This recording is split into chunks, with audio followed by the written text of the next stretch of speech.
Welcome to Conversations. I'm Suresh Kochatar. The Iran-US-Israel war now seems to be reaching the tipping point. Basically, everyone seems to have got tired of the war. The closure of the Strait of Hormuz, the uranium issue, the missile and the drone issue, and of course, the 3H, Hezbollah, Houthis, and the Hamas. All are being thrown into a cauldron and it's being stirred briskly by the negotiators. But where do things go from here? We have seen this, we are almost there and we'll be signing it soon, according to many people. But then sometimes it seems to be happening, sometimes it seems to be going. President Trump tweets one thing in the morning, one thing in the afternoon, and one thing in the evening. Totally diametrically opposite. What he says, possibly he doesn't even remember. But then that's what President Trump is all about. Totally unpredictable. When the war started, or rather when the bombing happened on the 28th of February, 2026, which is technically about almost 3 months now, there was hope and there was expectation that this would get soon, be done and dusted. But then it did not happen. March, April and May, now we are into the 90 days almost. And the war doesn't seem to be going anywhere. Oh, at least the war has stopped. There is a ceasefire now, at least in this part of it, not in Lebanon, where the Israelis continue to pummel the Hezbollah. But what is happening in Iran and of course in the neighboring countries? Why is it that so many times President Trump has come very close to bombing and then stopped and then started again, then stopped and then started again? Of course, he didn't bomb anybody in the last 2 months. Possibly his army has realized there's no point in doing it. They've destroyed everything that Iran has and there's nothing much to destroy except the confidence of the IRGC and their minions in Iran. At the heart of it, the crux of it, as we see in the latest discussion and also the press conference by the Iran Foreign Affairs Ministry spokesperson, they seem to be talking something, but not sure of what they're talking. Because for President Trump, anything less than what President Obama got in the JCPOA agreement would be a disaster, a political disaster. And that is already showing up with Lindsey Graham and others pushing President Trump into saying there cannot be a surrender to Iran. So President Trump is depending on Asim Munir, who, God only knows, has no zero negotiating skills. And of course, the Qataris, the Saudis, and the UAE all pitching in. But let's remember one thing.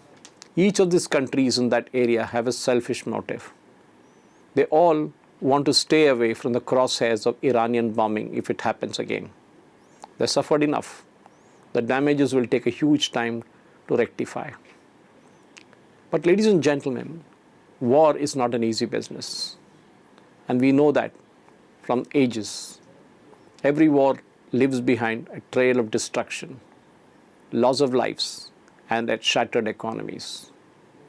It happened in the First World War, and it happened in the Second World War, and many wars in between.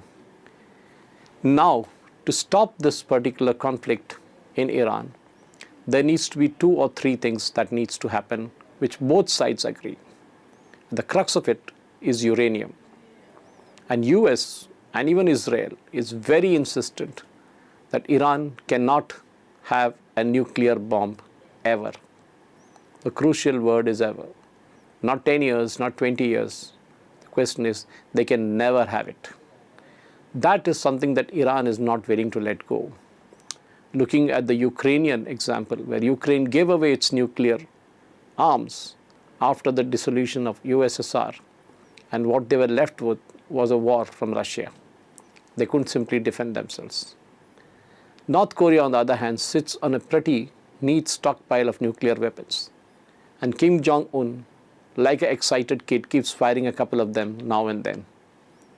He reminds the rest of the world that he's got a nuclear weapon, so nobody comes near him.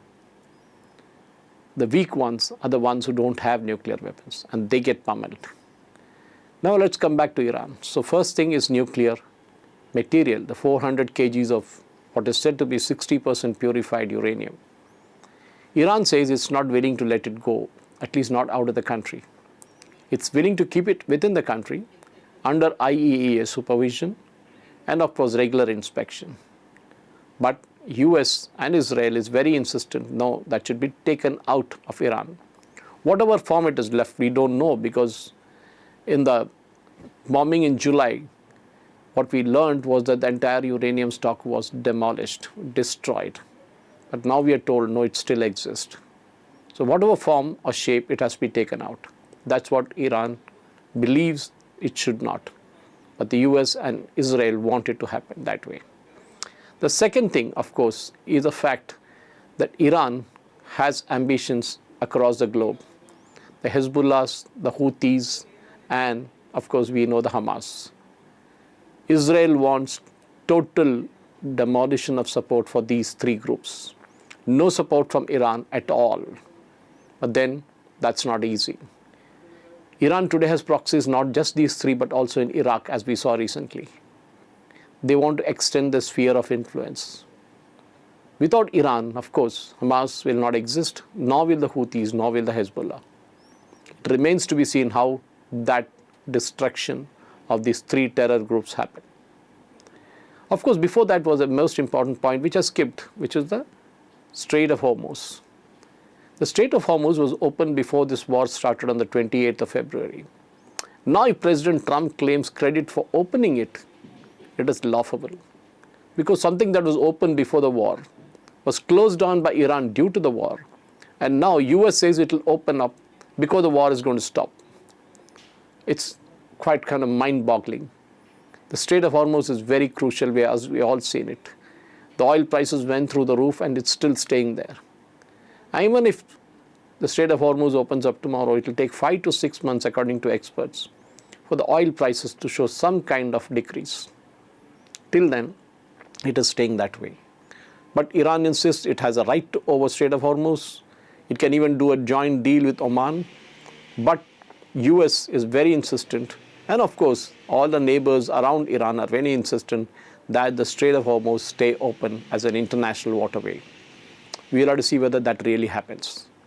Of course, there are small pinpricks apart from that, which basically involves Iran demand that they should get back the frozen funds which are lying in different places across the world. The JCPOA agreement did manage to get them some kind of funding back, but they now want in billions. Obama had given them something like 400 million. Now Iran must be asking a couple of billion or even more than that. Whether President Trump will agree to it, depending on the nuclear issue, remains to be seen.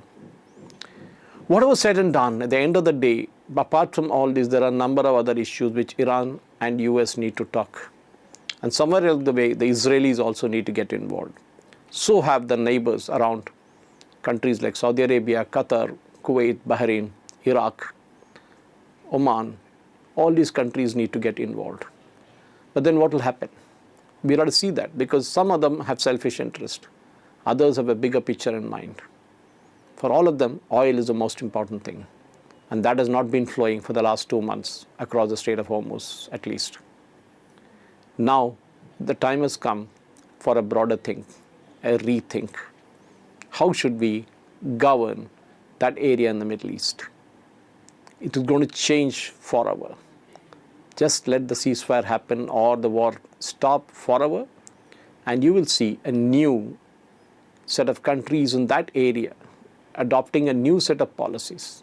The country is going to be the same, but they're going to have a new outlook. Because they have learned something, that Iran has now become all the more powerful among them. They were able to stand up to the US, at least that's what they say. And for sure, the neighbors, be it Saudi Arabia, which is the big brother, is going to be extremely scared, which is why they put Pakistani soldiers there and Pakistani aircraft there. Then, of course, the countries, smaller countries like Qatar, Kuwait, Bahrain, they will also have to face a flak. UAE, with all the Emirates, the tourism as a mainstay business, and of course oil in Abu Dhabi and Fujairah and other places, will also have to do a rethink. Should we store the oil in Gulf? Or should we have stored them in different parts of the world? Like now UAE has signed up with India to store its oil in a storage facility near Odisha.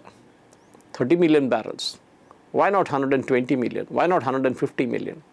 Store it there so that in the event of a future war, the strategic petroleum reserve will come in handy. Then there is the economic stuff to be dealt with. A lot of loss has happened. Oil has not flown in the last 2 to 3 months. And all that will need to be kind of worked out again. The Gulf or the Arab countries will have to even reset their development plans, reduce their construction and other plans that are going to happen. Of course, some of them may have to reconstruct again because we've seen a lot of destruction of properties. And Iran is going to have a huge building affair with the money they're likely to get from the frozen funds. And that all, ladies and gentlemen, is going to lead to a new construction boom in Middle East. But this time, it's going to be selective. It's going to be a pick and choose. Because the United States just wants to get out of the region as soon as possible. Israel wants to stay back and finish the job of finishing the Iranian regime. For them, that's an unfinished task. And Netanyahu knows that with an election that is just around the corner and the opposition baying for his blood, saying that he has not completed his agenda. President Trump, on the other hand, somehow wants to get out of it, reduce the gas rates at the bunks, which is now running at around $6 per gallon, and ensure that it comes back to the old levels before the war, so that he can have some semblance of a chance in the midterm polls. All in all, it's politics, it's war, and of course, as we say stupid, it's money. Thank you for watching. Jai Hind.